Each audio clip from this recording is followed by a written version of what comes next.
শুক্রবার রাত 11টা নাগাদ মহাদেব টিলা থেকে সিঙ্গিছড়া নিজ বাড়িতে বাইকে করে যাচ্ছিলেন রঞ্জিত দেব ও তার পরিবার। মহাদেব টিলা জাতীয় সড়কের চৌমুহনীতে একটি বেপরোয়া বোলেরো গাড়ির ব্যক্তিকে সজোরে ধাক্কা দিয়ে পালিয়ে যায়। এই দুর্ঘটনায় গুরুতরভাবে জখম হয় রঞ্জিত দেব সহ ওনার স্ত্রী সুমা দাস দেব এবং মেয়ে দেবশ্রী দেব। অগ্নি নির্বাপক সংস্থার কর্মীরা দুর্ঘটনার খবর পেয়ে তাদেরকে উদ্ধার করে খোয়াই জেলা হাসপাতালে নিয়ে এলে চিকিৎসকেরা রঞ্জিত দেবকে মৃত বলে ঘোষণা করেন।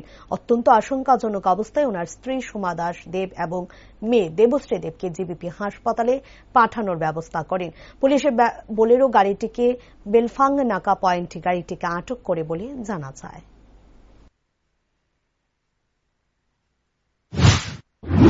হাইওয়ে মহাদেবটিলা রাউন্ডের মধ্যে একটা বিরাট অ্যাক্সিডেন্ট হয়েছে। আমরা সঙ্গে সঙ্গে গেছিলাম, গিয়ে দেখলাম একটা লোক একদম অচেতন করে রয়েছে। মহিলাটা সেন্সলেস, সঙ্গে তাদের মেয়ে ছিল।